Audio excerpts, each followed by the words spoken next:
Los Angeles, what's going on? What's up, Rams fans? Welcome to the LA Football Show. Thank you all so much for tuning in. Ryan Dyrud here with my co-host Jamal Madney and a special guest joining us to talk all things Rams football. If you're on Rams Twitter, I'm sure you know him well. It may not be true, but I'm gonna say longtime listener of the show, first time guest, and avid Creed fan, Mr. Brian Joanou. What's up, brother? How we doing? Thanks for coming on with us. Oh, I'm good. Of course I'm an avid listener. Come on. And Creed, man, been listening to him all day. I mean, I wake up, I eat my Cheerios to it. So be honest with me, because we started interacting probably, I don't know, 2-3 years ago or so, something like that. Yeah.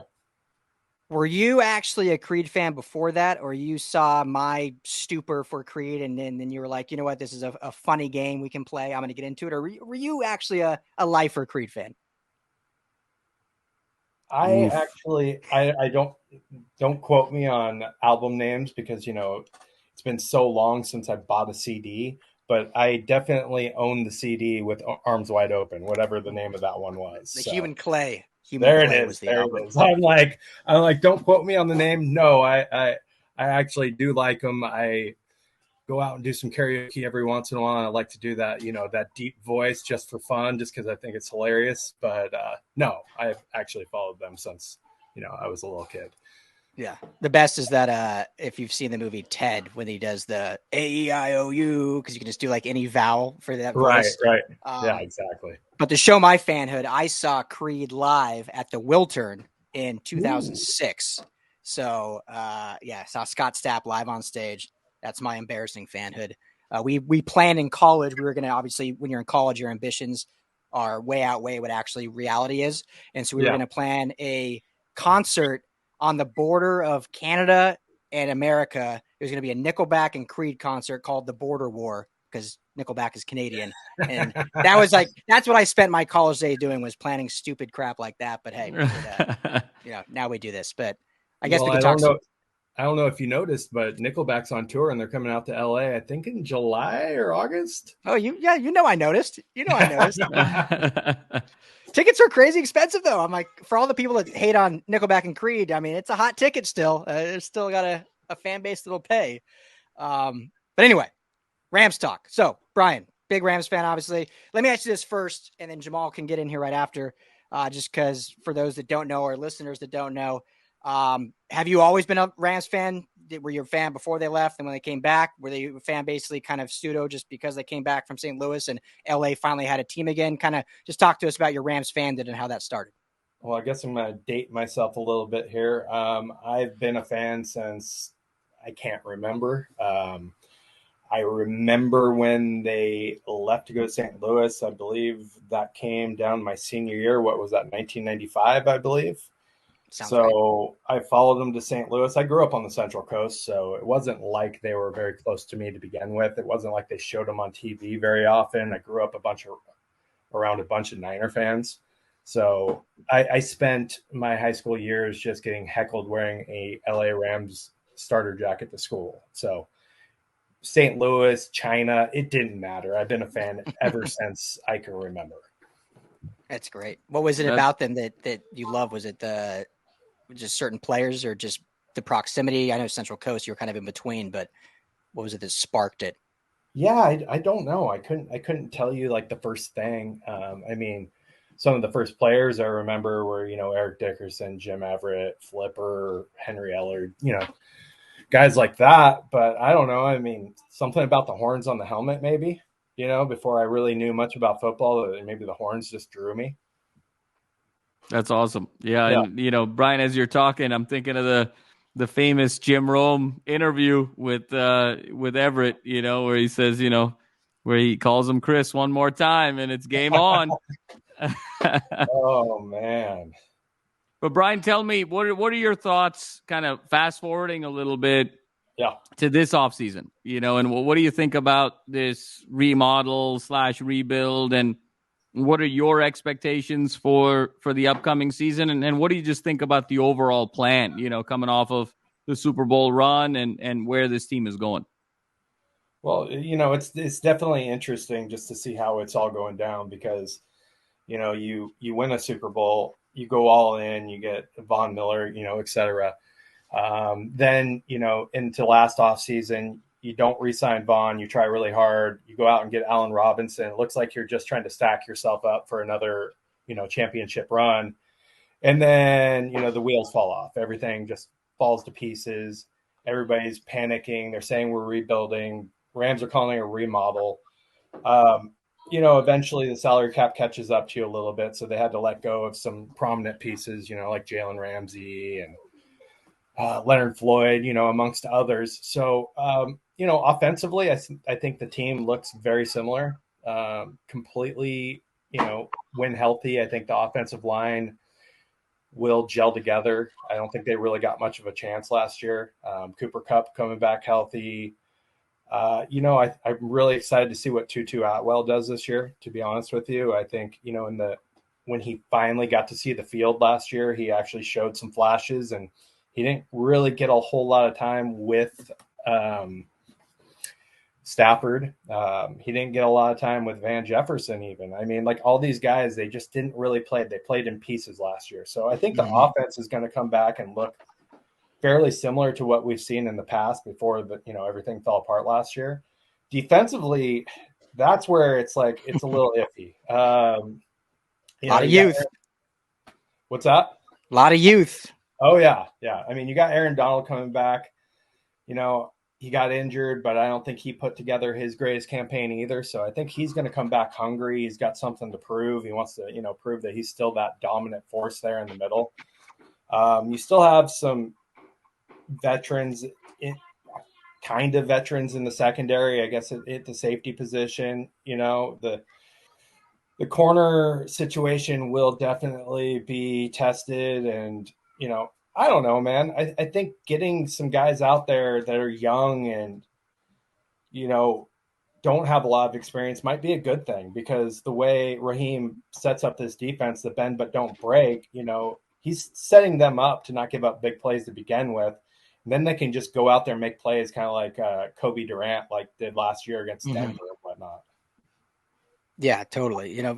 Jamal and I have talked a lot, and I don't know if we're in the minority or not, but we're like super excited kind of about this team. Like, we're not here calling them Super Bowl favorites by any means, but right. I think just because of the difference going into last year versus going into this year, last year there was so much pressure, there was so much expectation, and this year the expectations are, in our opinion, wrongfully low. Like, it's basically like the entire national media or even a lot of Rams fans think they're a 4-win team, and we kind of think they're going to surprise people. So I guess going off of everything you just said, kind of what's your expectation for this team? Like, do you think they can be a playoff team? Do you think they're a sub 500 team, or are you more on that, if they win 5 games, I'll be extremely happy? No, man. I think they're going to be able to put up a decent amount of points. And I think the NFC is weak, to be honest with you. I mean, everybody's all over the Eagles. The Eagles lost 2 coordinators.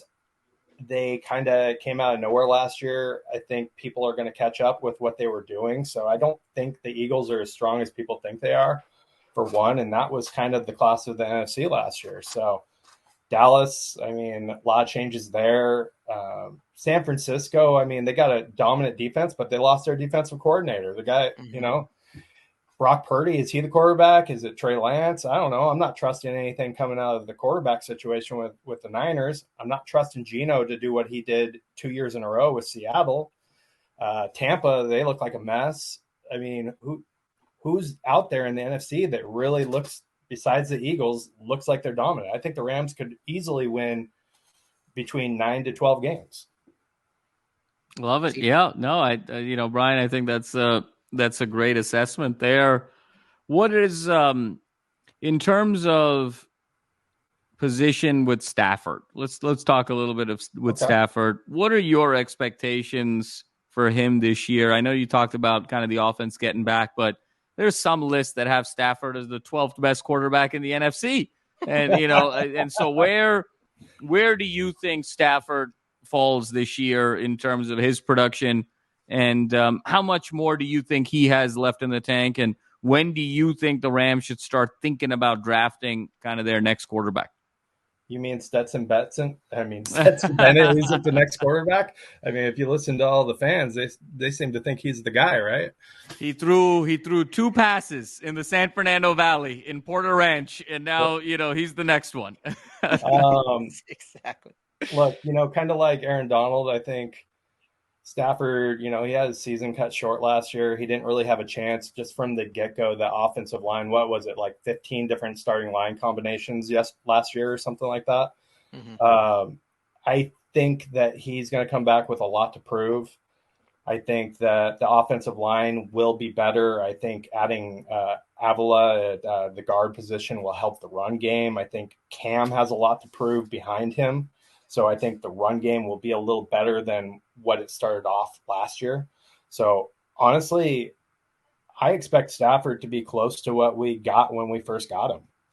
I mean, he's not that old. People act like he's ancient and he's falling apart. I mean, what is he, 36 years old, 38? I mean, what is he? I'm not even sure. Yeah, he's 36. 36, yeah. I was like, I mean, you just watch Tom Brady do it till he was 45. I mean, obviously, not a lot of quarterbacks do that, but you're acting like he's so old, but people are acting like we're going to go get Kirk Cousins next year, and he's what, like a couple months younger? So no, I think he's going to be good as long as the offensive line holds up. He's not the most mobile, but yeah, I think he's going to be just fine. I want to ask both you just mentioned that. That's what I was going to ask next. And Jamal, we haven't got to talk about this yet because it just came out. But we're not going to get into Mike Florio and Pro Football Talk. I mean, say what you want about him, but the whole report that the Rams are going to be all in on trying to go get Kirk Cousins next year. Before I even say anything, I mean, Jamal, I'll let you answer first, and then Brian, what do you think of that report? Yeah, I mean, it's absolutely ridiculous. Kirk Cousins is an average to slightly above average quarterback and if you're going to make a change, I mean, you're talking about Stafford has put together a ton of numbers. And I'll be honest with you, I'm not the biggest Stafford guy over the course of his career, but I mean, Stafford's top 3 in the NFC right now to Brian's point in terms of what else is out there. And so to sort of maneuver and find your way to go get Kirk Cousins is kind of ridiculous.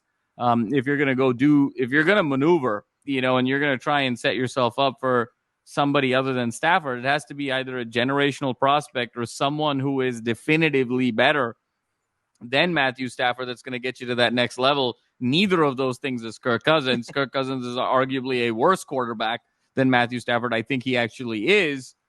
So, this is, you're sort of in the depths of the offseason when these, Ryan, you did it best with the air quotes, these quote unquote reports come out to try and generate some buzz.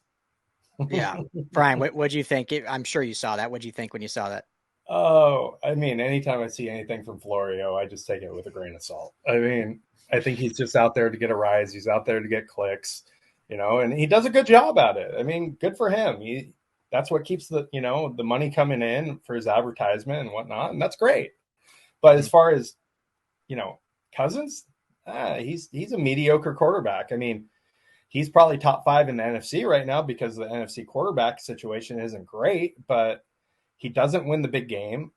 I mean, he'll light up a few games, but he never wins when it matters. And I'm sorry, if I'm going to move on from Stafford, I either need somebody young that I want to develop, or I need somebody that's clearly better, just as Jamal said. Yeah, and I mean, just the semantics of it. He's obviously must be just assuming Stafford's going to retire after this year because he's guaranteed $31 million next season and he's under contract till 2026. So this is the year the Rams are shedding all their cap and eating all this dead money so that they're not going to then eat $31 million in dead money next year just to do it all over again and go sign Kirk Cousins. So I laughed and I'm like, how is this? I mean, like you said, Brian, I mean, he is good at it because he obviously has a platform, a career doing it. I just don't get how sometimes. It's crazy. Brian, I want to ask you a question from the vantage point of a seasoned fan, a Rams fan over many decades. How have you seen the evolution of the fan base the last couple of years? So much conversation around the Rams coming back to LA, and, it's taken a while for the fan base to sort of reconnect with this team and for the community to reconnect. Always, the conversations around stadium takeovers and whatnot.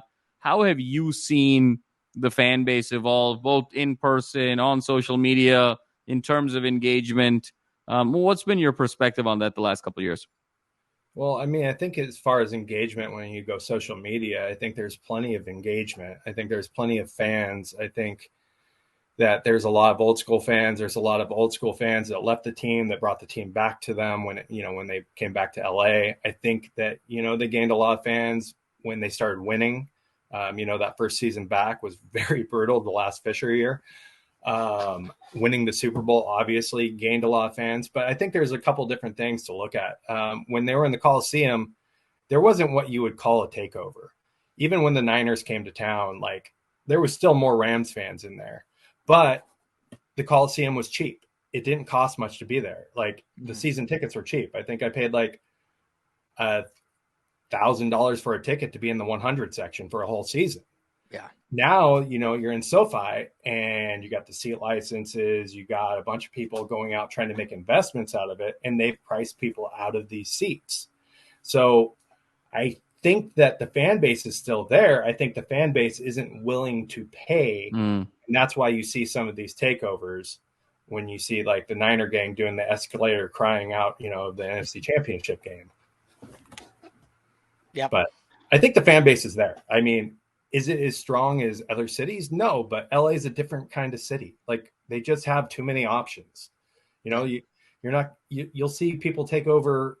I mean, USC, I'm sure, if they price people out of those seats, you would see people take over USC, and USC is huge in LA. Yeah. Right.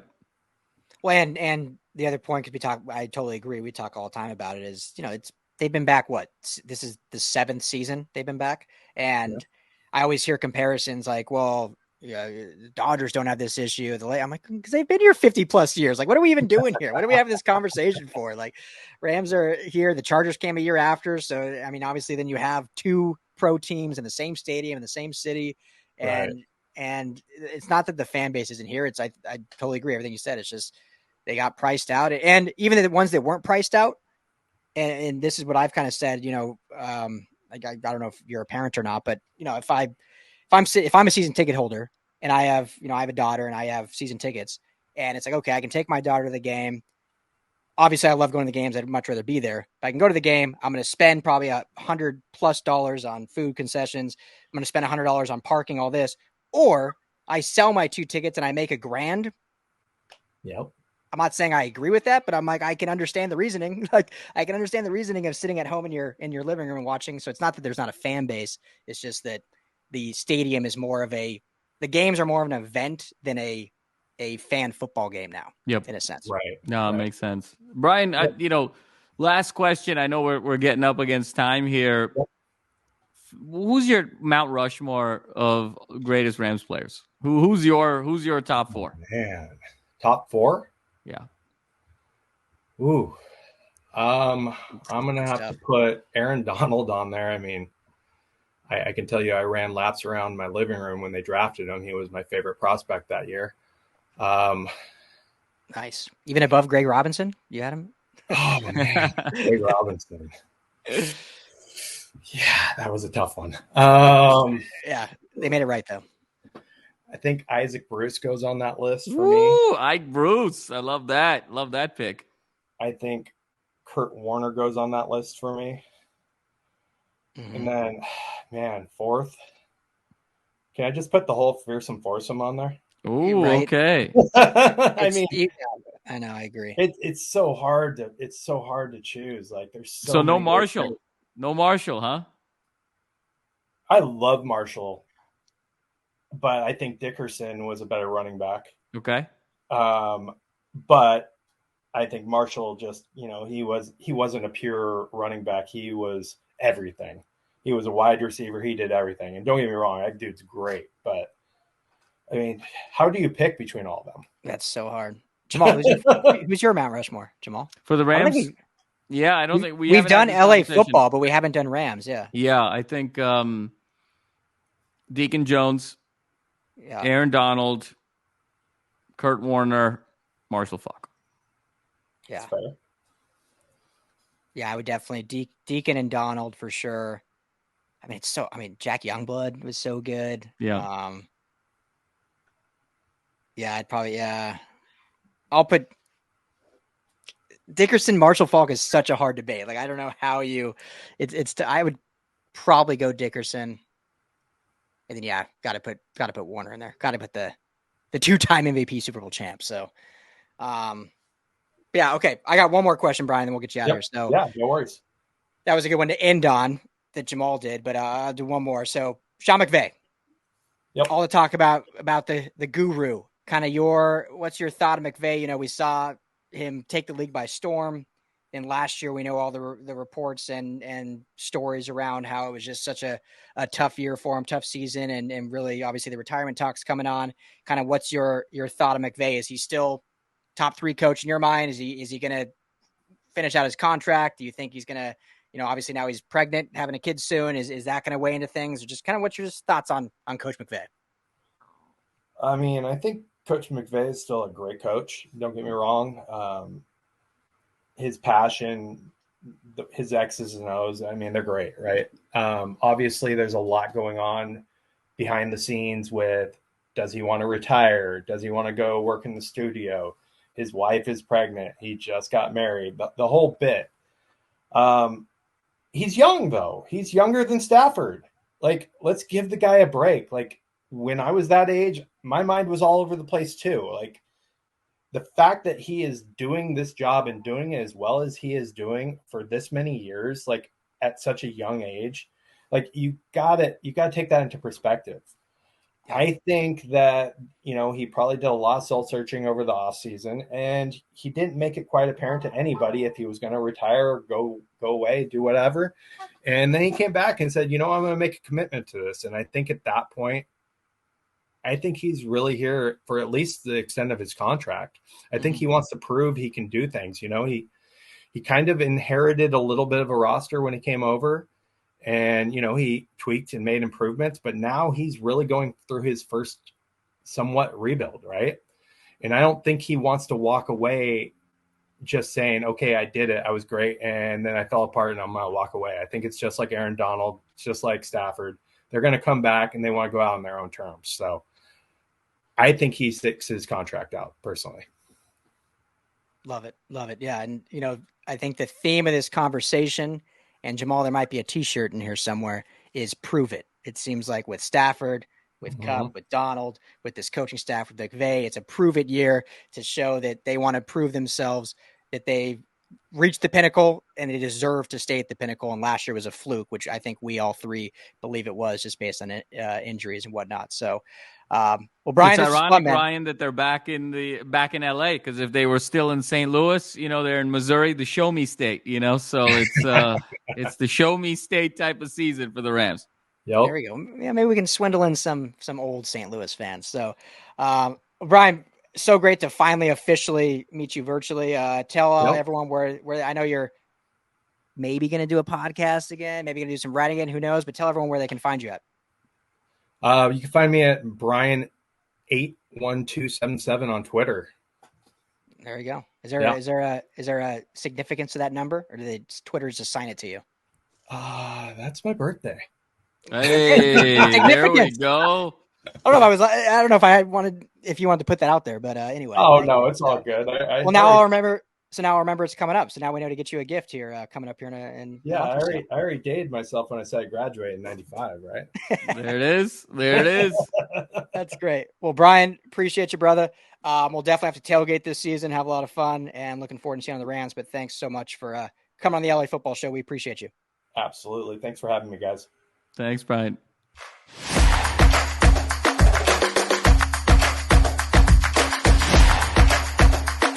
You're listening to the LA Football Podcast.